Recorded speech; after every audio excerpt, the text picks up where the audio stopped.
हाय, मी नीलम. मराठी भाषा संवर्धन हा पंधरवडा आता 1 जानेवारी ते 15 जानेवारी असा सगळीकडे साजरा केला गेला. तर आपण बोलकी पुस्तके या व्हॉट्सअप ग्रुपवर अभिवाचन स्पर्धा जाहीर केल्या होत्या आणि त्यामध्ये सगळ्यांनी खूप छान रिस्पॉन्स दिलेला आहे आणि त्याच्यामध्ये सगळ्यांच्या कथा सुद्धा छान आलेल्या आहेत. तर त्या आपण बोलकी पुस्तके YouTube या ग्रुपवर आपण त्या सगळ्याच 1 बाय 1 शेअर करणार आहोत. तर त्या मराठी भाषा संवर्धनाच्या दृष्टीने हा एक केलेला छोटासा प्रयत्न आणि त्याला सगळ्यांनी अगदी भरभरून छान प्रतिसाद दिला. त्याबद्दल सगळ्या स्पर्धकांचे पण मी आभार मानते आणि खरोखर त्यांनी ज्या काही हुडकलेल्या आहेत कथा किंवा जे काही आर्टिकल्स आहेत ते सुद्धा अतिशय सुंदर आहेत आणि ह्या बोलकी पुस्तके YouTube चॅनलला आपण त्याचा जरूर आनंद घ्या, मजा घ्या. माझ्या चॅनलला लाईक करा, सबस्क्राईब करा, कमेंट करा, शेअर करा आणि जे गरजू आहेत त्यांना तुम्ही माझ्या चॅनलची नक्की माहिती पुरवा. नमस्कार. बोलकी पुस्तके या समूहाच्या अभिवाचन स्पर्धेसाठी मी मीरा उत्पाताशी माझा संक्रमण हा ललित लेख आपल्यासमोर सादर करते आहे. थंडीनं वातावरणात एक आळस भरला आहे. कामधाम न करता नुसतं निवांत पांघरून ओढून पडून राहावंसं वाटतंय. सूर्यही अगदी आळसावून गेला आहे. उशिरानंच उगवतोय आणि आपला दाह टाकून गारठून बसला आहे. त्यामुळं अंगणात आलेलं ऊन अगदी कोमट कोमट आहे. पण मोठे बहारदार दिवस आहेत हे. उगवता उगवता संपून जाणार आहे. मी तिळाचे लाडू करण्यासाठी तीळ भाजायला घेतलेत. खमंग वास घरभर पसरलाय. त्या वासाच्या घमघमाटानं सगळ्या इंद्रिय संवेदना जागृत झाल्या आहेत. मनाच्या तळातून काही आठवणी अलगदपणे वर आल्या आहेत.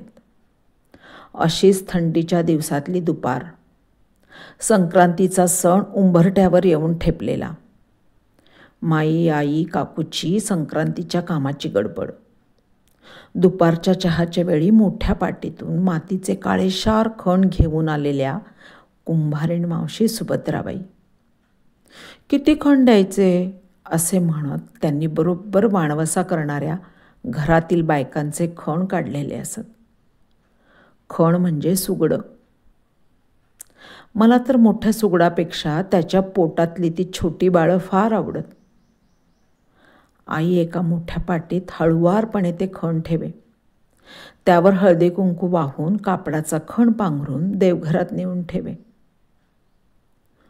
तोपर्यंत सुभद्रा मावशी उरलेले खण नीट ठेवून माईबरोबर गप्पा गोष्टी करत. काकूनं आणलेला चहाचा आस्वाद घेत त्यांच्या गप्पा रंगलेल्या असत. गोऱ्या पान ठसठशीत कुंकू लावलेल्या नेटकी नऊवारी साडी नेसलेल्या कुंभार मावशी मोठ्या गोष्टी वेल्हाळ होत्या.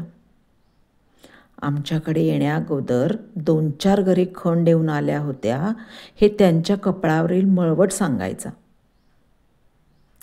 माई त्यांना 1.5 शेर ज्वारी, गहू देत असे. सारा वस्तू विनिमयाचा व्यवहार. पैशाचा व्यापार नव्हताच. बलुतेदारीचे हे आपुलकीचे प्रेमळ व्यवहार मी अनुभवले आहेत. माणसामाणसामधील प्रेमाचे हे व्यवहार जातीच्या, गरीब श्रीमंतीच्या पलीकडचे होते. इथे माणूस महत्त्वाचा होता. प्रत्येकाला एकमेकांबद्दल आदर होता. एकमेकांच्या व्यवसायाविषयी आस्था होती. सारे एकमेका सहाय्य करू या सूत्रांनी जोडले गेलेले होते.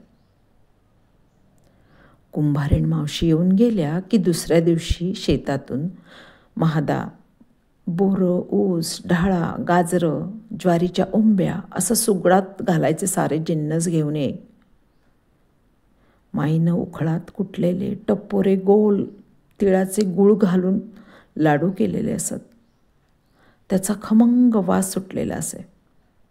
पण देवापुढं ठेवल्याशिवाय त्याची चव घ्यायला मात्र मिळत नसे.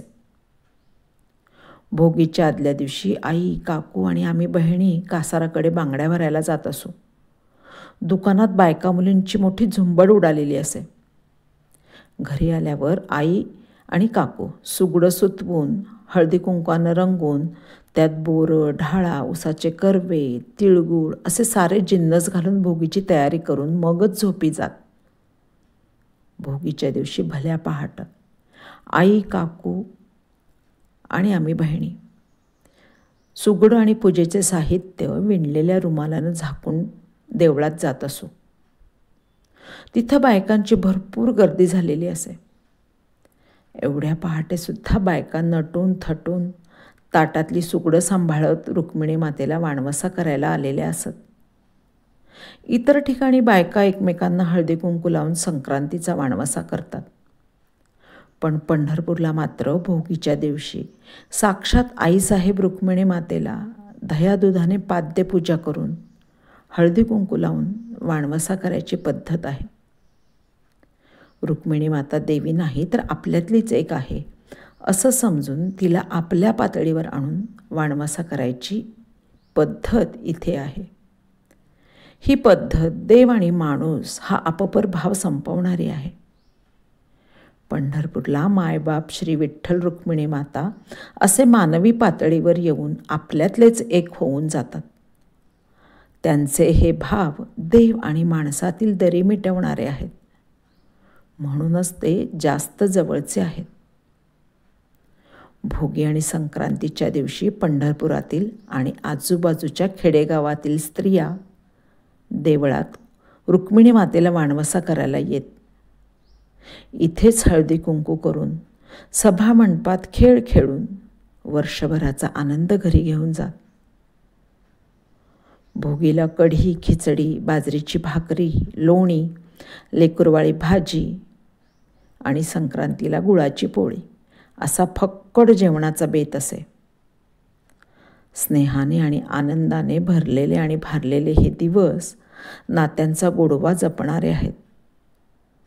सारा रुसवा फुगवा विसरून स्नेहाचा बंध दृढ करणारी भोगी, संक्रांत आणि किंक्रांत ही सणांची साखळी नाजूक किणकिणणारी आहे.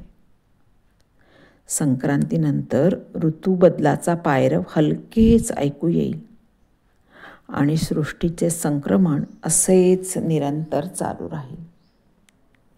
धन्यवाद.